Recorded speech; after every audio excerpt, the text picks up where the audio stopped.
So it's Mazzy here, and welcome to my top 10 most viewed videos of 2021. Thank you all.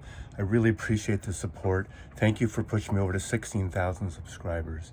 And it's been a fun ride, a fun year, and we'll look forward to more ideas and more things in the new year. So I'm freezing my butt off. We had snow here in Seattle, which is semi-rare, a couple days a year maybe. We'll see you soon, and let's get on with this. So as I said in the introduction, thanks again for a wonderful new year. And I thought at the end of 2021, I thought I would do a ranking that you ranked, you over there, all of you, in terms of watching my videos this past year. And I'm going to go the top 10 most viewed videos on my channel, going from 10 to 1. Not all were created in 2021. Some spilled over. I don't think the oldest one is before 2020, but these are the top 10 most viewed videos on my channel from 10 to number 1, the top 10. And I will have links below to all of them, so feel free to view them again or view them for the first time if you're new to the channel. Again, really appreciate all the views, and we'll take it from number 10. We'll start with number 10. The number 10 most watched videos is the best of Bob Dylan albums ranked.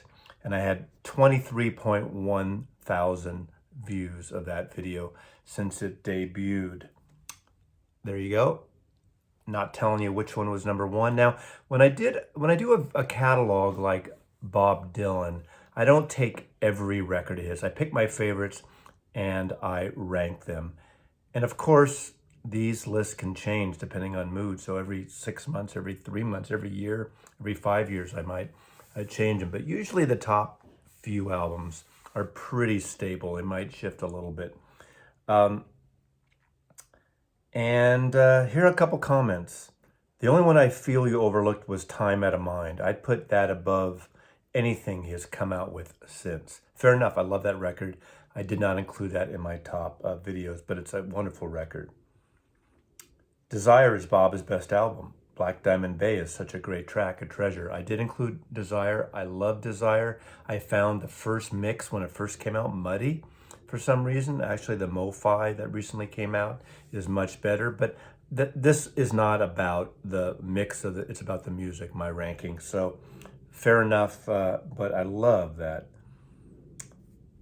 Someone wrote, I love John Wesley Harding, but it's hard to penetrate, which makes it even more interesting. The mood is so deep and profound, and there are times it crosses into the deeply spiritual and moments where it's beyond words. The harmonica on Wicked Messenger right at the start carries so much. It's like the calm of the eye of the storm, and that was in 1967. Great comment. One thing I will say, think about John Wesley Harding, 1967. Lo-fi, folky, little country album, intimate in some ways, amazing songwriting. And everyone else was doing these big productions, these big psychedelic things. Think of Sgt. Pepper, of the Doors albums, of Love, of Surrealistic Pillow. Totally the opposite. Dylan went low when they went like mass, but it's pretty fun. I enjoyed the ranking of the Dylan. I'd like to see more of these from your collection. Very informative. Thank you. I love that a lot of people will state their choices. You'll state your choices on these ranking videos. Again, I don't respond to everyone all the time, but I do read them all, and I really appreciate the comments. So the number 10 most ranked video is the best of Bob Dylan albums. Okay, coming in at number 9, most viewed videos on my channel in 2021 is the best of the 60s LA psychedelic scene records. Again, from my point of view, my take, there's that great Paul and the Raiders album, The Spirit of 67. Yeah, you got the Wrecking Crew on a lot of these records, but there's still a great friggin' record, right? And that got 27,000 views. That's a lot, and I really appreciate. I found everyone is really into the psychedelic scene series of videos I did, and the ranking videos. I'm not just a ranking channel. I resisted doing ranking videos for a long time. Some people don't like them, and that's fair enough. There are channels that's all they do. And that's wonderful if you're into that. It's a small percentage of my videos are ranking videos, but the best of 60s Los Angeles psychedelic scene albums ranked. And just a few videos, I have all the Spirit albums, great band. Love didn't tour to support the release of Forever Changes. Would have been great given the lofty praise it deserves. It's number one for me and always will be, but is unequal from that era. Ask any era's musician. Fair enough. What about Freak Out by the Mothers of Invention? I did do one of, which Mothers album did I include? I think I did include one, but maybe I didn't include Freak Out. Like you, on buying albums for the cover, I took the bus to the West Coast Market Street in San Francisco. That's what we did when we got bored and saw Freak Out in a record bin. I said, what the fuck? And I had to have it. For a 16-year-old, it was quite a revelation. Keep up the good work. So thanks for this. I really appreciate perspective. I was one of the original hippies on the Sunset Strip, so the LA music scene for me was like San Francisco scene for you. Absolutely. I totally get that. I'd love to see what people there in LA went through when they were young like I did in San Francisco, and I love those kind of comments. I would have considered dropping a Firesign Theater album into the video somewhere. Definitely LA all the way, and psychedelic as any comedy record will ever be. I thought of that, but I wanted to keep it to music. But later on in one of my mixed videos, I did do a mini feature on the psychedelic Firesign Theater albums because I love them, and they're really out there. They're definitely stoner albums, if you know what I'm talking about. So that's pretty much it for number 9. Let's go on to number 8 of the most watched videos on Mazzy's channel here. Coming at number 8 is George Harrison's All Things Must Pass 50th Anniversary Remix and Review. That's the actual album. This is actually my review. There's another related George Harrison that actually made it much higher in 2021, but this one got 27,420 views as of this recording. And I finally, after a little bit of listening it, comparing it to my original vinyl copy, I did do a review. And someone wrote here, I didn't like how George Harrison's voice was washed out. You can more clearly hear him now, which I appreciate. Yes, but I still I'm a fan of the original Phil Spector mix. I know, after the fact, the revisionist, even George Harrison wanted to remix the record. But I think the beauty of that album is the atmosphere that Phil Spector with George Harrison created. Some of the songs are very bombastic, but it's really a dynamic record, and especially the vinyl I listened to quite a bit amongst listening to the reissue, which I like, but I don't love it. I love all the outtakes and the demo stuff. That stuff to me is the sweet spot of this collection. Someone wrote, for me, most of the Beatles remixes were an improvement over the originals. Hey Jew, While My Guitar Gently Weeps, Helter Skelter, Get Back being exceptions. The remixes and All Things Must Pass are improvement in sound. The drier vocals take a little getting used to because of how we've heard them for 50 years. But now it's more intimate and clearer now. I get that. I disagree, but that's what makes the world go round. That's why we all either show or say what we love, and we have this back and forth conversation. That's totally cool. I've tried on my channel, and I think people seem to appreciate it. I do not have a lisp, and I'm not mocking people who have a lisp, but sometimes my lips get in the way because my brain's thinking faster than I can get the things out.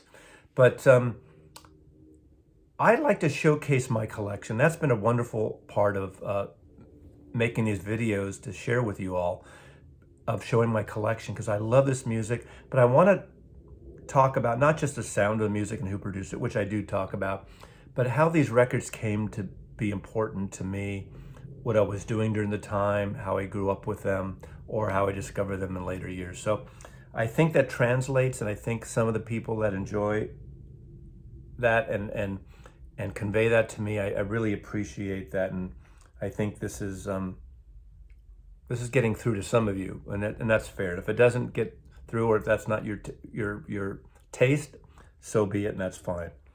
Mazzy, this is a video I know you felt you had to do, and damn it, you did it good.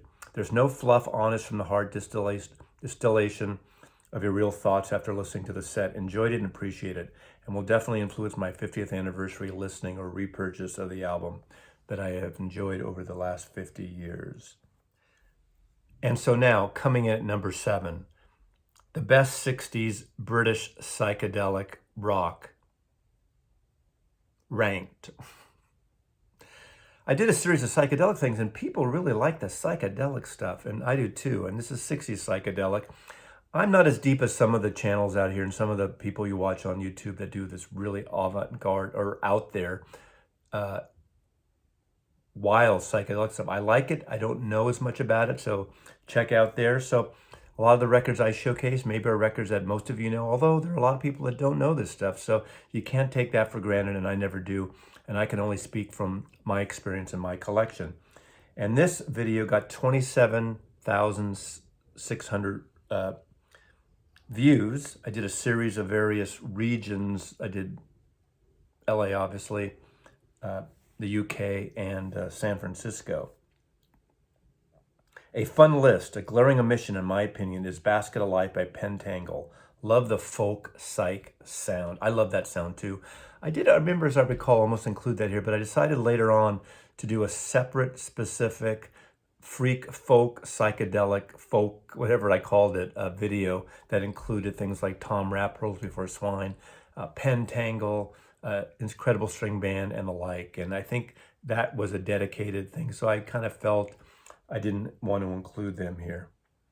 Crazy World of Arthur Brown is a great album. Vincent Crane plays fantastic organ on that. I totally agree with you there. Wonderful. So glad Procol Harum is there. Not once, but twice. I remember playing A Salty Dog endlessly when I bought the album in the late 60s. Great band and had great many sounds throughout the year. Your knowledge always amazes me. Another history lesson for me. A lot of people shared their personal stories.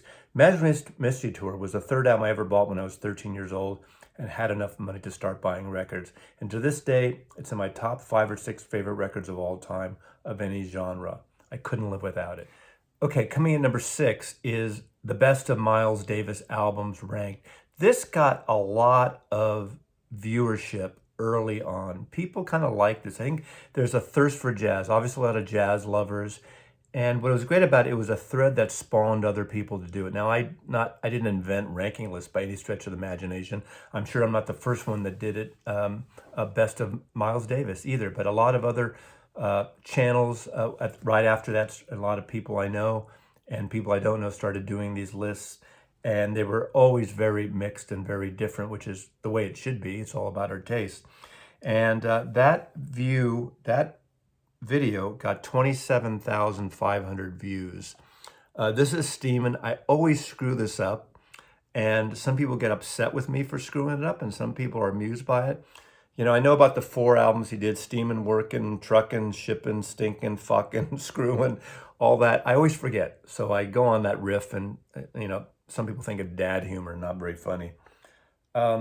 But I got a lot of great people making their own lists of these great Miles Davis albums. Some people were surprised with my number 1 choice. You'll have to watch that video if you haven't watched it before. Mazzy, I'm glad you included Something Else. The praise is deserved. Out of all the classic Blue Note records, Something Else just might be the very best one. Something Else is a Cannonball Adderley album. Some people feel it was actually a Miles Davis album, but because of contractual reasons, it was billed under, not under Miles.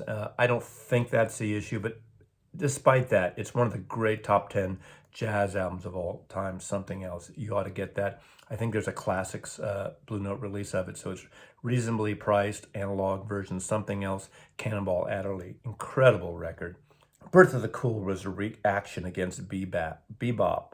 Yes, an exceptionally crucial part of jazz history. That's the Capitol dates he did on 10-inch originally, and they're so cool. That's, you know, the cool. I mean, that's where the whole cool jazz scene came from. Excellent video, Mazzy. Miles is my entry into jazz. I would rank in a silent way at the top. Love that one. Missing a few, but I got most of the important ones. Also dig his funky period. Thanks for this.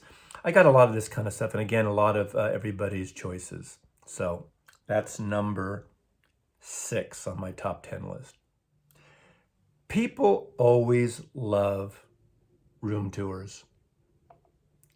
You can never fail doing a room tour. It's like audio, video porn, stereo, hi-fi, audiophile porn, storage porn, you know, HD TV porn.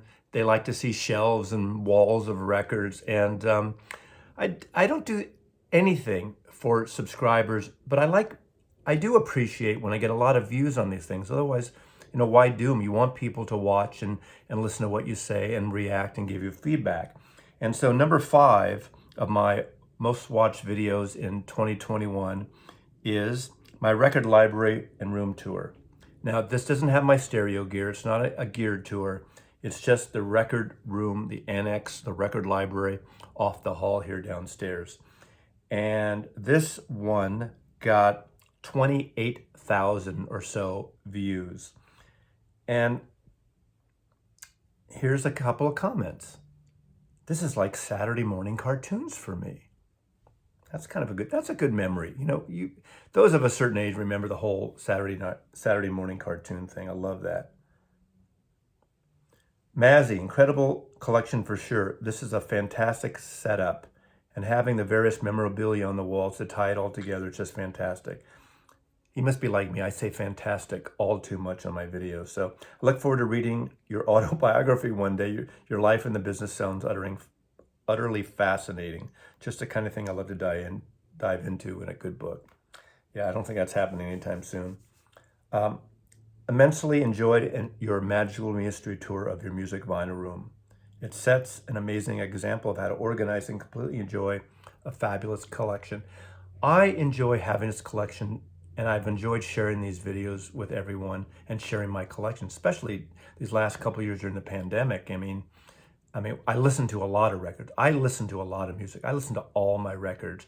People will say, why do you have so many records? Why do you need so many records? How do you have the time to listen to so many records? Well, it's not, think of it as a library. You don't read all those books, but they're there when you want to check them out and you want to read one. When I want to listen to a Miles Davis or a Beatles or a Kinky Friedman record, I can pull it. I like that music. I'm not a streamer, but I'm not the only one. Someday we'll be as one. You know how the John Lennon song goes, you know, imagine no streaming. I think, isn't that what? Never mind. Okay, so I always felt a bit silly for holding on to things that aren't mainstream, like Latin jazz, 20s, 30s. But I want an entire library, things people don't hear anymore. So I'm loving all these genres you have. I think I'll take more pride in my random records. Thanks for sharing. Now, if one person like that, I mean, I don't need to validate what you're into, and no one needs to validate what any of us are into. But if someone took that away from that video, because I have some weird stuff, I have a lot of mainstream stuff too. And I think it's great that if we enjoy it, keep it. Now, I've said this many times, you know, a lot of people will sell records because they're tired of this band or that band. I've done that on occasion, but very little time, because I found that, like during the punk scene, I was getting tired of groups like The Dead and some prog stuff and folk stuff, and I was into the punk and the short, quick. I didn't sell those records then, but things come around. I listen to punk, then I listen to folk, I listen to acoustic, listen to country. If I had sold those, you go in these cycles. It's the yin-yang curve, infinity stone thing about music. And we come back to things. Sometimes it's nostalgia, sometimes it's just a music that gives you a good feeling. So I'm one to not really so quickly dump something that you may not be into in that moment because something better or something different comes along. Just my personal take. Wonderful room tour, Mazzy. Well organized, but not overwhelming. Great insights to the mind of other collectors. Thanks for sharing. That's what I like. That's what I like when I look at other collections. I love looking at people's collections. A lot of things like that. A lot of people have different ideas on how they organize their collection in terms of genres and alpha, and that's a whole other discussion, but I had a lot of comments here, and I really appreciate those kind of comments. Thank you. The best of the Rolling Stones albums ranked. I mean, come on, how can you not like Rolling Stones records? And you know, I did a Beatles versus Stones video. Some people took it too personally, and I like both bands. And come on, I mean, some of it is sort of shtick, competing and combining, and music shouldn't be a competition anyway. And I love the Rolling Stones. I grew up with the Stones like I grew up with the Beatles, and it wasn't like I'm not going to listen to the Stones album or the Beatles, but I ranked the albums. Again, in these videos, I don't include your entire catalog. The Stones have a massive catalog, so I included my favorite, and this video jumped up there. Amazing, 43,000 views as of the end of 2021. A few of the things. Goat's Head Soup is so underrated. I was hoping to see it on the list. I didn't include Goat's Head Soup. I probably got more comments about me not including Goat's Head Soup. It's not one of my favorites. I remember that was the first Stones album that ever came out when I worked my first record store gig. I started in 73, and that's when it came out. I have a million of those Goat's Head inserts from returns of defective copies, so I probably have 6 or 7 of those in my copy. I have an OG copy of that. I like it, and I get in the mood for it. It's a fun record. I don't hate it at all, but it's not in my top echelon of albums. Angie, eh. Um, but it's fun. People gave a lot of their opinions.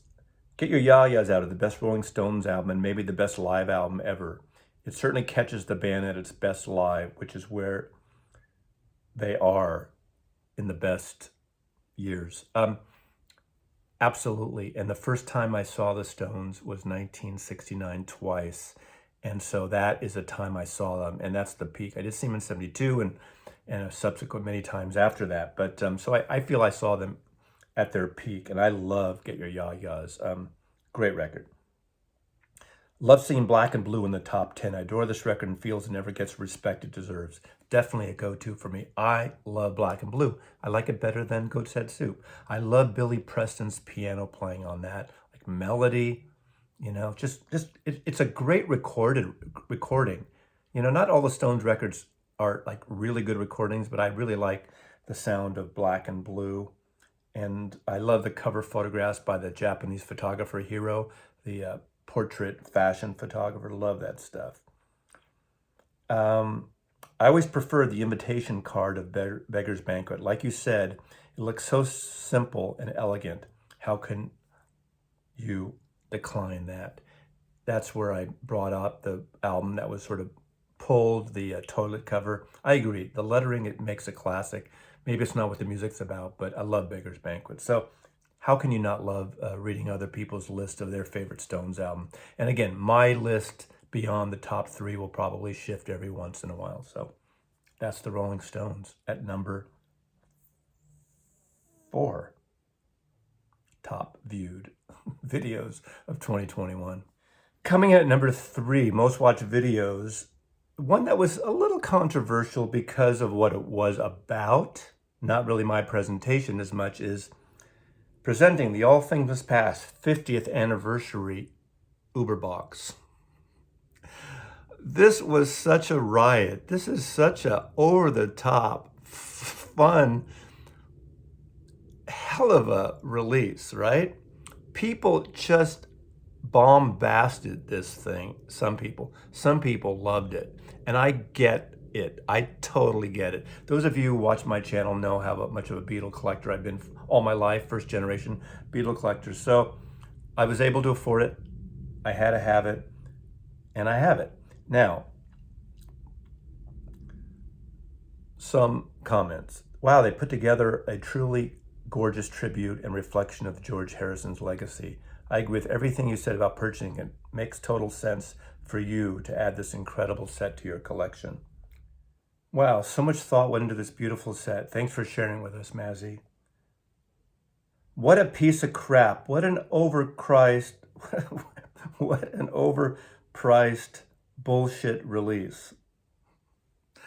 I don't argue with that. I don't disagree totally with that. Mazzy, thanks. Some of us don't have the money or space for treasures like this, so taste. But I personally find this box magical and beautiful. $700 for a work of art. Beer money these days, a masterpiece. Beer money, $700? I don't quite get that. Masterpiece, very impressive. Wow, the George Harrison estate. He must be rolling in his grave. What a piece of shit. Where are you going to put that thing? The Uber box. George Harrison, All Things Must Pass, 50th anniversary at number 3. And we have 49,000 views of that one. People liked watching that because they didn't want to buy it, I guess. Okay.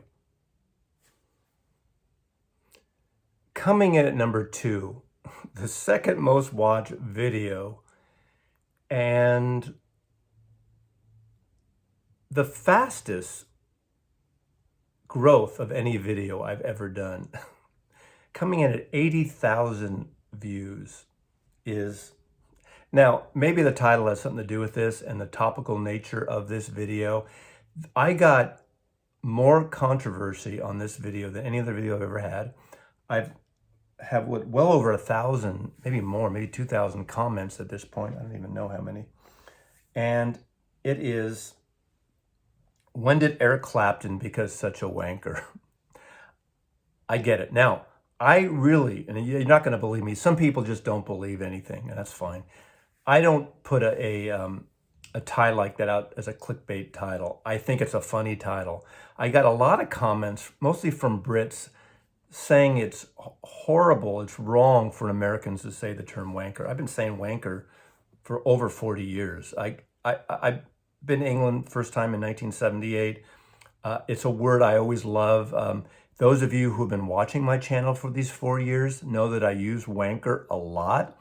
Usually when I'm referring to the Wanker Brothers. And when I say the Wanker Brothers, it's usually about Noel and Liam Gallagher from Oasis.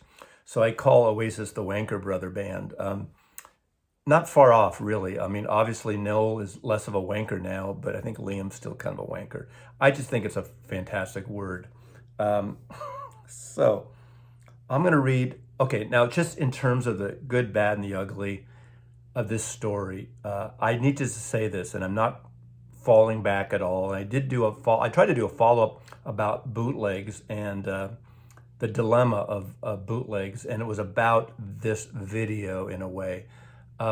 Some people didn't buy it. Some people love that video. That got a lot of views as well, because I've been buying bootlegs since I was a kid, and I do understand the difference in terms of bootleg manufacturing and bootlegs and versus, well, not manufacturing, but versus copies and knockoffs. And I understand that Eric Clapton's lawyers and German authorities take care of these situations, not Eric looking around eBay looking for some woman who's selling one CD for 11 pounds or whatever it was, $11 equivalent.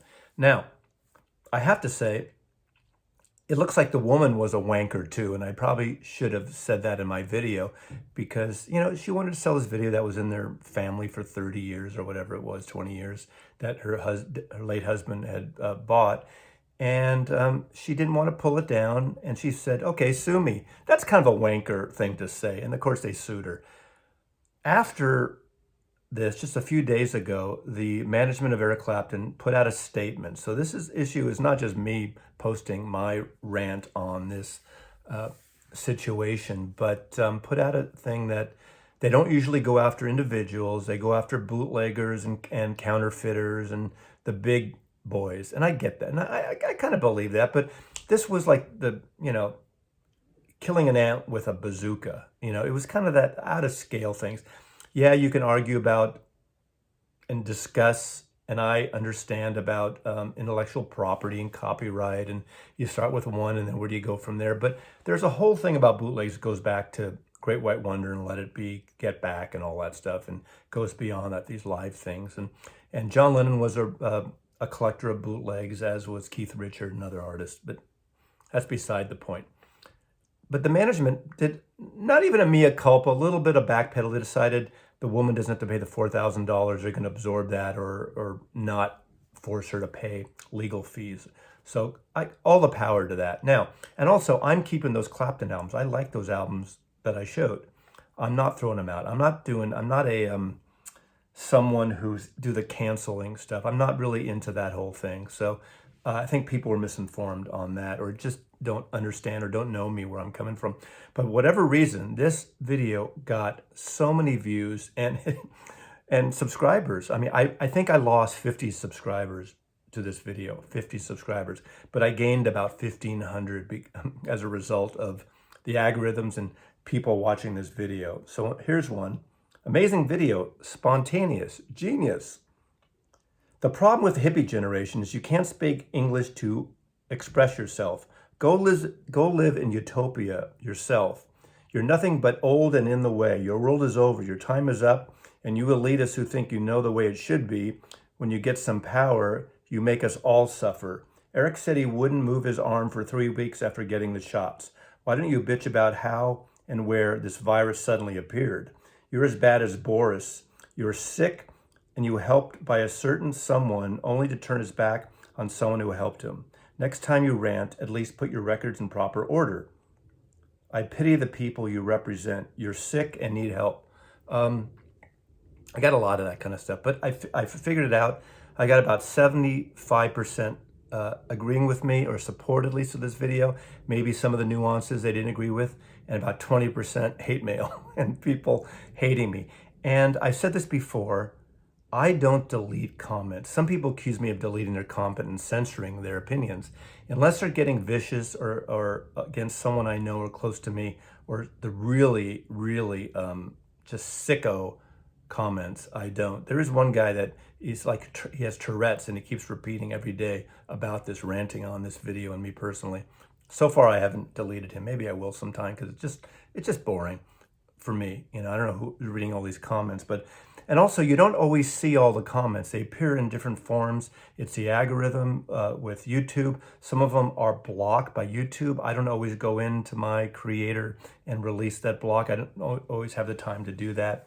But I appreciate this. Now, the thing is, I did mention the vaccine thing, and I feel bad that Clapton had lost stuff in his hands. There is a small percentage of people on these vaccines who have been affected. Now, he's back, he's better, he's not dead, and he's playing again. The whole thing about these concerts with him and Van Morrison, you know, I like their music. I can separate that with these artists. That's my personal opinion. But even, you know, to the people that he's anti-vaxxers, it's ironic that the last few days, their man, Mr. T, down in Mar-a-Lago, said the vaccines work, and 90%, this is his words, that Mr. T, the 90% of the people who are in hospitals are the unvaccinated, and they do work. And now these younger political conservative people are dumping on Mr. T, saying, the only reason he's saying that is because he's old and he doesn't understand this stuff. So they're finding an excuse either way. I did get a lot of people responding, which I didn't mention in the 1970s, Eric Clapton's racist rants. I didn't need to go there. That wasn't for me. That's not in the moment now. I did go to see Cream in 2005 in London. I saw a great thing Eric Clapton did for the George Harrison Royal Albert Hall tribute show. Concert for George, and he did a great thing for his friend George. I didn't mention anything about him stealing George's wife. That was kind of shitty. But George and Patty weren't having a great relationship at that time. Not giving him a pass, but that's not what my rant was about. It was about the specific thing that's going on right now where we are in 2021. Here's one. Best thing about Eric, he hated the stoners. Here's another one. Go to hell. What the fuck have you done? I stated my opinion. That's what I've done. I have no idea why this popped into my feed, but this is great. Couldn't agree more. I'm from northern Iran, and yeah, Van has become a complete knob. Northern Iran, I'm sorry. Northern Iran, not Northern Iran. That was my mistake. And Van has become a complete knob. What the fuck are you bagging on Clapton over the vax? He lost all function in his hands and arms from it. Personally, it's disappointing that all people who used to be anti-establishment are now towing the line for the establishment. The establishment is not a vaccine. It's about a pandemic. It's nothing to do with politics, and fucked up people have made it about politics. And again, as I said, you know, Clapton had a bad reaction. He's better now. Although for 10 years, he stuck a fucking needle, many needles in his arm with illegal drugs. And so, you know, he's been used to that. Who knows if that has any relation to this? I don't know. I could say it does. You know, who knows? We can make shit up. Someone said, I'm the wanker, I'm a tool. In answer to the question, when did Eric become a wanker? When he was born with his last name, Clapton. Clapton's management did back off finally, but after receiving a lot of backlash first. God help me if I go and my wife liquidates my stuff. Who knows how many boots are mixed in with all my CDs and records. Terry Kath was right. Clapton sucks. I'm actually really surprised how many people hate Clapton. A lot of people hate Clapton in this thing. It's pretty funny. Disgusting reaction. Absolutely disgusting. Goodbye. Unsubscribed. I could go on for days with just this one video, and I had considered doing a whole video just on this, but I don't think that's necessary. I went on too long here. So anyway, the number 2 most viewed video, and only in what, 2 weeks, less than 2 weeks, 80,000 views. Again, I've been using the term wanker for almost 40 years. I use it a lot. So there you go. And the number 1 most watched video in 2021. At this recording, at the end of 2021, it's hit 83,000 views. And frankly, I am gobsmacked and surprised by it. And it got a lot of views right off. And this is one that's dear to my heart because it's a music I grew up with from my hometown, from the city I grew up with. And the video is the best of 60s San Francisco psychedelic scene. There's a Steve Miller Band's second album, Sailor. This is music I grew up with. I was at that age and that generation where Summer of Love, 1967, I was 13 years old, I turned 13. And I bought these records from my favorite band of the day, the Jefferson Airplane, to the Grateful Dead, the Steve Miller Band, which I loved then, their first albums on Capitol Records, to Quicksilver Messenger, Moby Grape. I mean, you know them all. And they're in this video. And this video took off, hit a nerve. And this is one of the first ranking videos. I think I did a Beatles ranking video, Beatles solo ranking video that hasn't got as many views as these psychedelic videos, ironically. And if you look at this, half these videos in the top 10 are ranking videos. I like doing, I will continue to do some. But this was a video that was dear to my heart. Obviously, I talked about these great records. And I not only did I talk about the records, I talked about where I was, you know, what I went through at the time, personal stories about these records, the bands I've seen. I saw Moby Grape and Creedence Clearwater and Steve Miller and Jefferson Airplane and Grateful Dead. And, you know, most of these bands I saw as a young man, young boy, teenager in San Francisco, riding my bike in the Golden Gate Park, seeing Big Brother and Janis Joplin and in the Hates, and then finally at the Fillmore West and Winterland. And this was a special, and I'm really proud that this beat out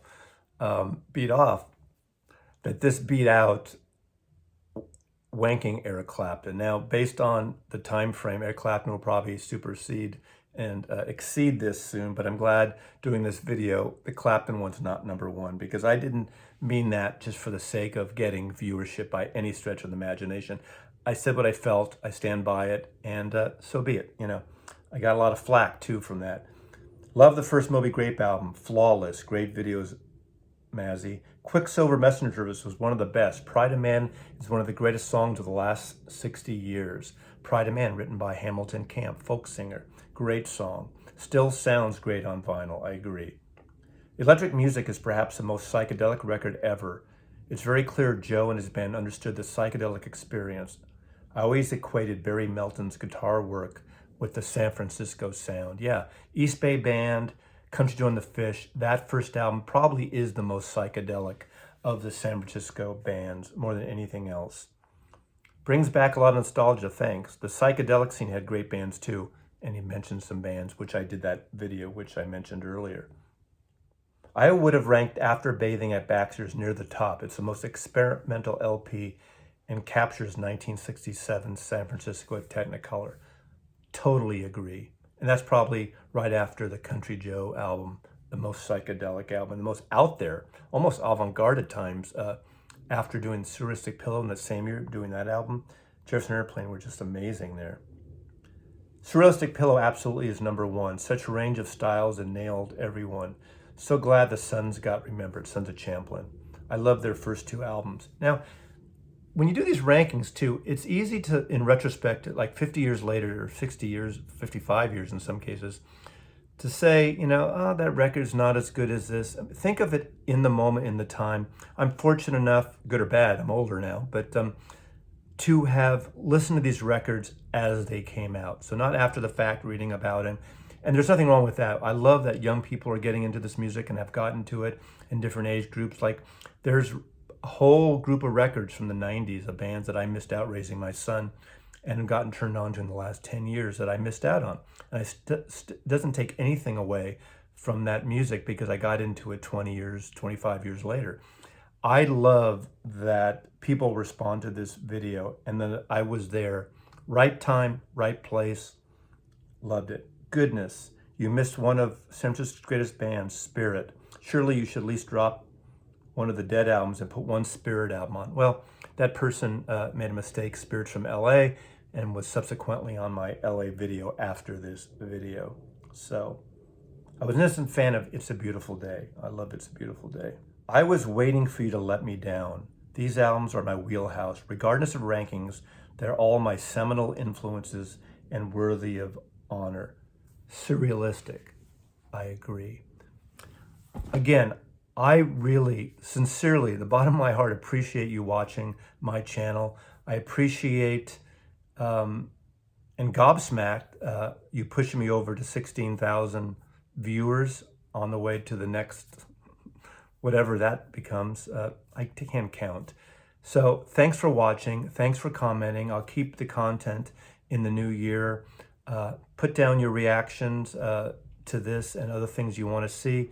Sometimes I abide by your suggestions. Sometimes I'll respond that maybe I'm not the one to do those. I can't do everything. I'm not, as much as of the music that I have and love, CDs as well as vinyl, I don't have everything, surprisingly, right? And I will continue to say wanker as much as I want to in 2022. Mazzy loves you.